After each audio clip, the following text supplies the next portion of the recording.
या कुंदेन्दु तुषारहार धवला, या शुभ्रवस्त्रावृता, या वीणावरदण्डमण्डितकरा, या श्वेतपद्मासना, या ब्रह्माच्युत शंकर प्रभृतिभिर्देवैः सदा वन्दिता, सा मां पातु सरस्वती भगवती निःशेषजाड्यापहा। माँ सरस्वती की मूर्ति है। जी हाँ, माँ सरस्वती की मूर्ति प्रतिमा जिसे आप देख रहे हैं रोजाना खबर के माध्यम से, त्रेता युग के से भी पहले की हैं, यानी 5000 साल पहले की माँ सरस्वती की मूर्ति की लाइव दर्शन हम आपको करवा रहे हैं। और यह दर्शन करने का सौभाग्य आपको मिला है रोजाना खबर के माध्यम से।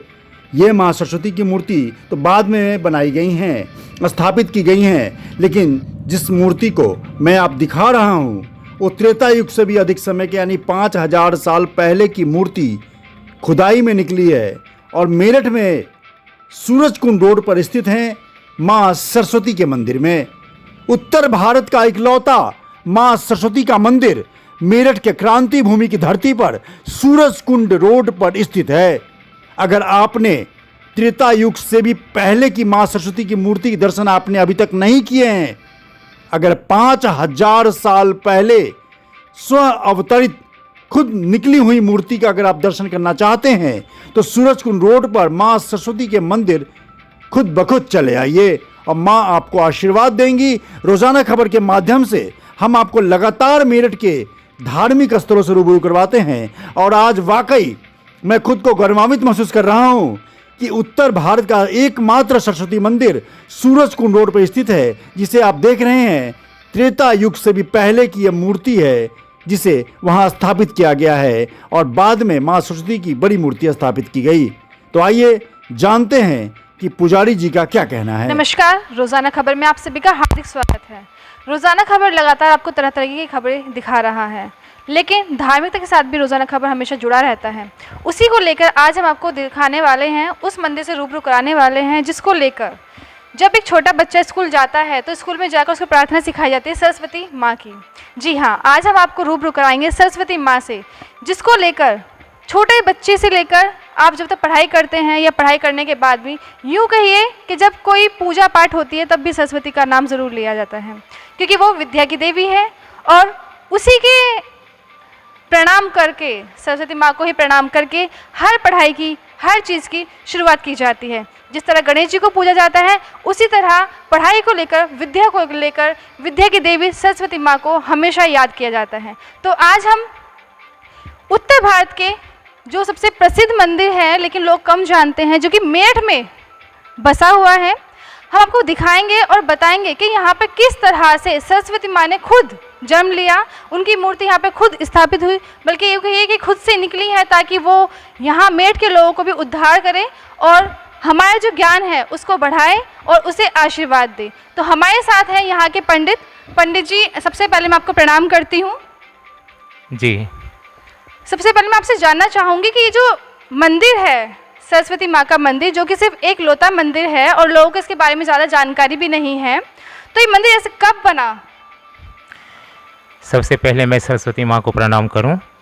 एक श्लोक सुनाता हूं सरस्वती मैया का, फिर उसके बाद जो आप प्रश्न पूछेंगे उसका उत्तर दूंगा।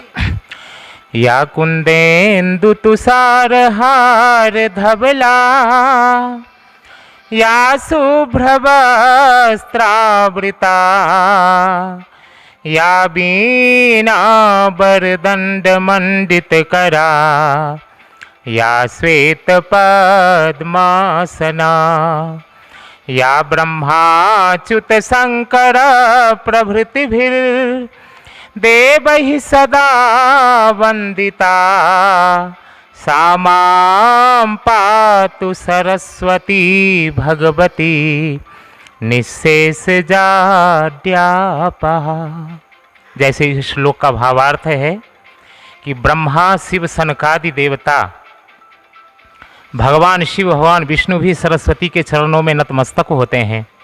ये ज्ञान की अधिष्ठात्री देवी हैं और ज्ञान के बिना जीवन निरर्थक हो जाता है। जब तक ज्ञान शक्ति प्राप्त न हो, ज्ञान रूपी प्रकाश प्राप्त न हो, तब तक जीवन का अंधकार दूर नहीं होता। बिल्कुल, आपने बिल्कुल सही कहा। और जिस तरह से मैं एक चीज़ कहना चाहूँगी कि सरस्वती देवी ना तो विद्या की बल्कि वीणा वादिनी भी है, जो कि आपने ऐसा श्लोक गाया है तो उसको देखकर ही मुझे मतलब अच्छा लगा कि एक सुर की देवी भी सरस्वती को माना जाता है। तो आप बताइए क्या कह रहे थे। भगवती सरस्वती, जैसे आपने अभी कहा है, भगवती सरस्वती कला और ज्ञान दोनों की अधिष्ठात्री देवी हैं। वैसे अन्य देवी देवताओं के वाहन जो होते हैं ना, जैसे भगवान शिव के नंदी महाराज हैं, दुर्गा जी के का वाहन जैसे सिंह है, ब्रह्मा जी का वाहन जैसे हंस हैं, तो सबके वाहन एक एक हैं। लेकिन माँ सरस्वती के वाहन दो हैं, एक तो हंस है और एक मोर होता है, मयूर भी सरस्वती का वाहन है। तो हंस तो ज्ञान का प्रतीक है, क्योंकि हंस को अगर दूध मिला करके जल अगर देते हैं, रखते हैं सामने, तो हंस के अंदर ये शक्ति होती है कि वो दूध अलग करके पी लेता है, हंस को छोड़ देता है, दूध को पानी को छोड़ देता है। तो कहते हैं कि माँ सरस्वती ये शिक्षा दे रही हैं अपने वाहन के द्वारा कि संसार में भला और बुरा सब दिखाई देगा, अच्छाई भी दिखाई देगी, बुराई भी दिखाई देगी। तो अच्छाई को ग्रहण करो, अच्छा जो ज्ञान है उसे प्राप्त करो और बुराई को छोड़ दो। और दूसरा जो वाहन मोर का है, तो मोर जो है ना वो कला का प्रतीक है। इसे माँ सरस्वती उसके ऊपर बैठ करके कला और ज्ञान दोनों जो है अपने बच्चों को प्रदान करती हैं। और ये मंदिर अति प्राचीन मंदिरों में से एक है। तो ये मंदिर कब बना था पंडित जी। देखिए, ऐसा है कि इस मंदिर के बारे में विशेष ज्ञान प्राप्त नहीं होता है, क्योंकि ये बहुत ही प्राचीन मंदिर है। लेकिन मुझे जो यहाँ जानकारी मिली हुई है बड़े बुजुर्गों के द्वारा, क्योंकि बड़े बड़े बुजुर्ग लोग आते हैं यहाँ पे, वो कहते हैं कि मैं अपने दादा के साथ हाथ पकड़ के आया करता था मंदिर में। तो बहुत प्राचीन मंदिर है। जैसे ये मान्यता है कि यहाँ पर जो सरस्वती की मूर्ति है वो खुद प्रकट हुई हैं। हाँ, मैं बता रहा हूँ उसके बारे में। यहाँ जहाँ माँ का ये प्राचीन प्रतिमा है छोटी सी बीच में और मंडप सा बना हुआ है, वहाँ पे एक जो है पाखर का पेड़ था। पहले कई प्रकार के पेड़ होते हैं और पेड़ भी परमात्मा का प्रतीक माना जाता है। जैसे पीपल को विष्णु का प्रतीक मानते हैं, बड़ को भगवान शिव का प्रतीक मानते हैं, पलाश को ब्रह्मा जी का प्रतीक मानते हैं। वैसे जो पाखर होता है एक पेड़, वो सरस्वती का प्रतीक माना जाता है। तो वहाँ एक बहुत विशाल पाखर का पेड़ था, उसके अंदर से जो है आवाज़ आया करती थी प्राकृतिक भाषा में। एक भाषा संस्कृत भाषा होती है, एक प्राकृतिक भाषा होती है, जो गुप्त काल में उस भाषा का प्रयोग था। तो यहाँ पे लोग सुनते थे। यहाँ जंगल था पहले, चरवाहे लोग यहाँ गाय चराने के लिए आते तो आवाज़ होती थी। तो अंग्रेज़ों का उस समय शासन था।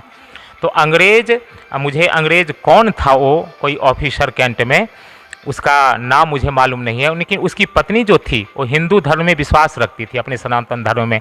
तो उसको इस बात की जानकारी मिली, तो उसने जो है यहाँ पे विद्वानों को बुला करके इस प्राकृतिक भाषा का जो है व्याख्या करवाया। जो प्राकृतिक भाषा के जो विद्वान लोग जानकार थे, तो उन्होंने कहा कि ये आवाज़ आ रही है, इसके नीचे से ये कोई देवी कह रही है कि मैं यहाँ बहुत समय से मिट्टी के नीचे दबी हुई हूँ, तो मुझे बाहर करके मंदिर का निर्माण करो, और मैं यहाँ इस प्रांत को क्या, मैं पूरे देश का कल्याण करूँगी। तो यहाँ पे जो है खुदाई की गई और खुदाई करके जो है प्रतिमा को जो है बाहर निकाला गया और यहाँ पे जो है उनको स्थापित किया गया। लगभग कितने साल हो गए होंगे पंडित जी इस बात को। जी, लोग कहते हैं कि जैसे सदर में बिल्वेश्वर नाथ मंदिर है, लोग कहते हैं कि ये त्रेता युग की प्रतिमा है, वहाँ पे मंदोदरी पूजा के लिए आती थी। तो उसी समकालीन इस प्रतिमा को माना जाता है, त्रेता युग की प्रतिमा। ये प्रतिमा त्रेता युग की है ना। तो यहाँ पे सुबह से लेकर मतलब मंदिर कब खुल जाता है और सुबह से लेकर शाम तक कब खुलता है, कब बंद होता है, और कितने यहाँ पे भक्त हैं जो आते हैं हमेशा। प्रातः काल जो है ये मंदिर 4:30 बजे खुल जाता है और भक्तों की जो है पूजा शुरू हो जाती है, और 7 बजे जो है मंदिर में जो महाआरती है, महाआरती होती है, उसे पहले पूजा इत्यादि हो जाती है। भगवान शंकर का जो है अभिषेक होता है और भक्त तो आते ही रहते हैं, 12 बजे जो है मंदिर बंद होने का समय है, और फिर सायंकाल जो है 5 बजे मंदिर खुलता है, 5 बजे से 9 बजे तक।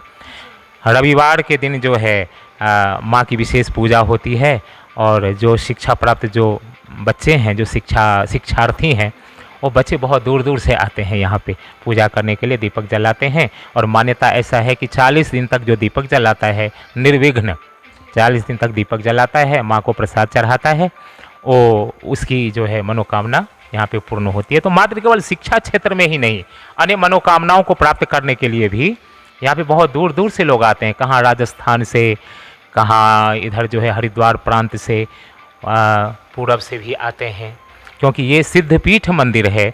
और अपने देश में कहते हैं कि माँ सरस्वती का जो है 3 सिद्धपीठ मंदिर है। एक जम्मू कश्मीर में है, और एक यहाँ मेरठ में है, और एक मिर्ज़ापुर साइड में है, जिसे मैहर वाली माता बोलते हैं। 3 सिद्धपीठ मंदिर है।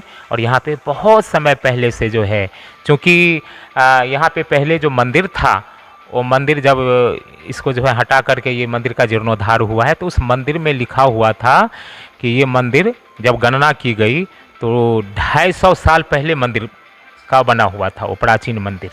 और छोटे छोटे मंदिर यहाँ भी थे, राम जी का, भगवान शंकर का, तो सारा मंदिर जो है वो हटा करके और जीर्णोद्धार के द्वारा सब अंदर ही स्थापित किया। तो मेरा आपसे एक आखिरी सवाल है पंडित जी, कि जो स्कूली बच्चे होते हैं या जो कॉलेज में पढ़ रहे हैं या जो ज्ञान प्राप्त कर रहे हैं बच्चे, तो ऐसा कौन सा मंत्र है जिसको वो भगवान के सामने, सरस्वती के सामने आकर बोलें, और 40 दिन तक आपने बताया कि 40 दिन की दीपक जलाएं, के प्रसाद चढ़ाएं, और तो उनकी जो मनोकामनाएं सारी पूरी होंगी।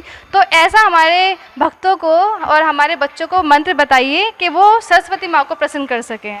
सरस्वती माँ के तो बहुत सारे मंत्र हैं, लेकिन उस मंत्र का जो है जाप करने का सबको अधिकार शास्त्र में नहीं बताया गया है, क्योंकि उसमें कुछ बीज मंत्र भी हैं, और अशुद्धि होने का जो है ये थोड़ा सा डर बना हुआ रहता है। तो किसी विशेष गुरु के द्वारा उसको ज्ञान प्राप्त करने के बाद ही उस मंत्र का प्रयोग किया जा सकता है। लेकिन साधारण रूप से सरस्वती महाभागे विद्या कमल लोचने, सरस्वती महाभागे विद्या कमल लोचने, विश्वरूपे विशालाक्षी विद्याम देहि सरस्वती। इसका मतलब भी बता दीजिए। हे महाभागे सरस्वती, विद्या कमल लोचने, आप विद्या की प्रतीक हो और विद्या देने वाली हो। आपकी आंखें जो है कमल के समान हैं। विद्या रूपे विशालाक्षी, हे माता आप विद्या का स्वरूप हो, और आपकी आंखें बहुत बृहत हैं। क्योंकि आँख की विशेषता इसलिए बताई गई है कि आँख जो है वो ज्ञान का प्रतीक होता है। हम अपने आँखों के द्वारा जो देखते हैं उसको ही अपने हृदय में लेते हैं, तो इसलिए विशालाक्षी यहाँ आँखों को दो बार लिया गया है। विद्याम देहि सरस्वती, हे माँ आप मुझे विद्या दो। तो ये साधारण सा, सुलभ सा, सरल सा मंत्र है। बच्चे इस मंत्र का जो है उच्चारण करके यहाँ दीपक जलाएं, प्रणाम करें, प्रसाद चढ़ाएं। यहाँ सरस्वती चालीसा की बहुत सारी पुस्तकें रखी हुई है, अगर इच्छा हो तो सरस्वती चालीसा का भी पाठ करें। बस ये है, भवानी शंकरो वंदे श्रद्धा विश्वास रूपिणो, जो जितना विश्वास से, जितनी श्रद्धा पूर्वक यहाँ पे नतमस्तक होता है, माँ उसकी कामना बहुत जल्दी, उतनी ही जल्दी पूरा करती है। बहुत बहुत धन्यवाद पंडित जी।